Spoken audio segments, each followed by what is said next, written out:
This is MEC361 process control. This is our process flow diagram. As you can see, we start here. We start at our 24-hour reserve water. This is going to fill up our only very little of our 205-gallon tank, but after some time, this will fill up.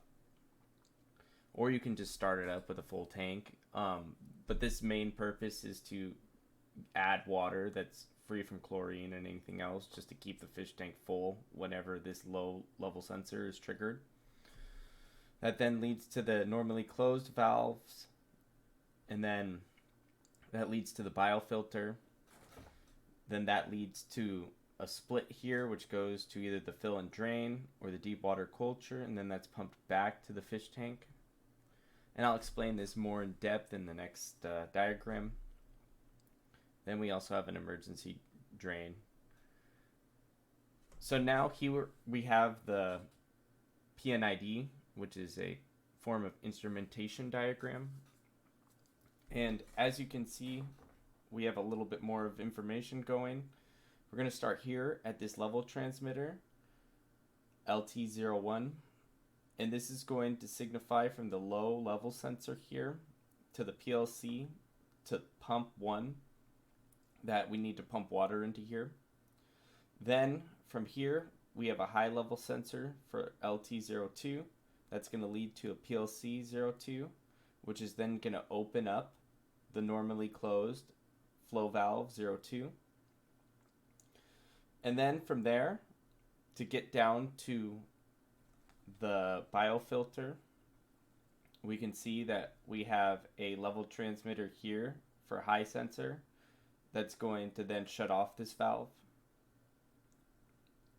From there, we're going to have another split, and that split is then going to open up from the low level sensor here, tell the fill and drain that we need water from this flow sensor 03. And then from over here, once that's high, level transmitter 04 will then tell the pump 04 to pump water back to the fish tank. Then pump 5 over here is going to be connected to level transmitter 05, and that's going to tell us that once this is low, we're going to need to add water. And then same with level transmitter 6, that's going to tell the pump 6 that we need to send water back to the fish tank. And then if we ever have an instance where we have too much water, we can then drain water from the high level sensor here.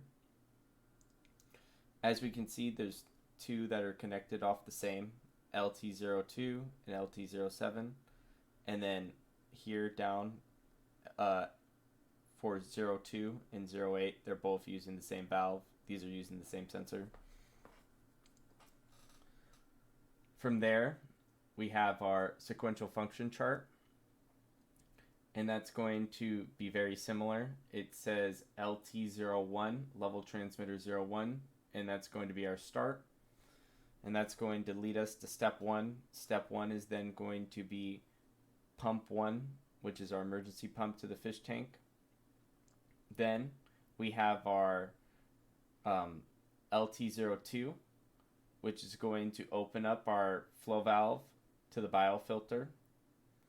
And then we have level transmitter 8, which is going to proceed to a parallel process, which will then have level transmitter 3 take us to step 4, which will open up flow valve 3 to the fill and drain. And then level transmitter 4 will lead us to step 5, which will pump the water from the fill and drain back to the fish tank.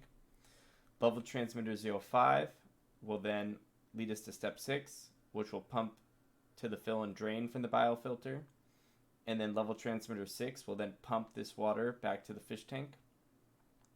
And then level transmitter 7 will then lead back to pump to the emergency drain. This is supposed to be pump 06, but yep.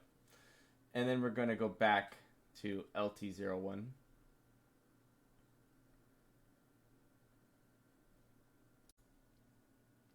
So from the SFC, we move to the first loop diagram. So most of our loops are very the same depending if they're a pump or a valve. So we're going to do one of each, the pump and the valve. And so what we have here is our low level sensor, which is signifying that we need a pump. So the low level sensor takes the sense the ultrasonic wave that comes back through the transducer of this, and it turns it into a, first we have an input of 14 to 28 volt DC, and then it comes out as a signal 4 to 20 milliamps, and then that goes through a wire, our black wire, and then from there it goes into our control device. So our output there is 4 to 20 milliamps. Our input there is 14 to 28 volt DC. And then we have our flow pump down here, as we can see from the flow. Our pump is doing 24 volt, and that's going to go through our red wire. And then same with our ground. And that's going to be turned into 70 psi of pressure from the pump. And then same with our valve. We start with the same type of sensing, the 14 to 28 through the high level sensor this time that still does it the same way with the transducer and the ultrasonic sensor. It's going to be turned into a 4 to 20 milliamp signal, which goes through the black wire and into the device. And then from there we have our flow valve that's going to open up with a 24 volt.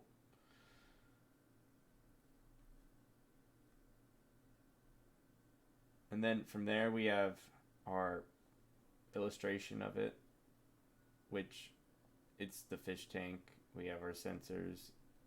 We have our two-way nitro valve. We have our basin down here. We have our other exit that leads to the plumbing. We have our 24 reserve or reservoir.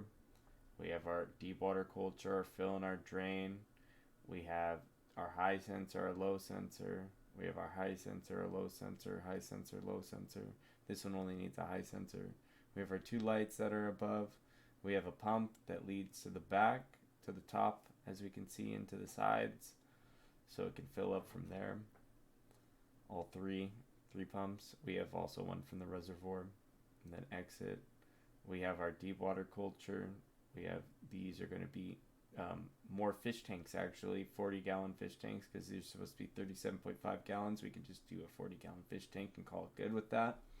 And then we're going to put inside of it some grow pots, which will be able to hold these and allow them to grow. Other than that, we have what I kind of pictured. I can't really draw this as well, but what I pictured this portion to look like here. This would be the 200-gallon tank on top, and then on the bottom, this would be actually hidden. This could be something you could look at, but it's something that you don't really see, and the two pumps would come off the sides, just to make it a little bit more aesthetic. Other than that,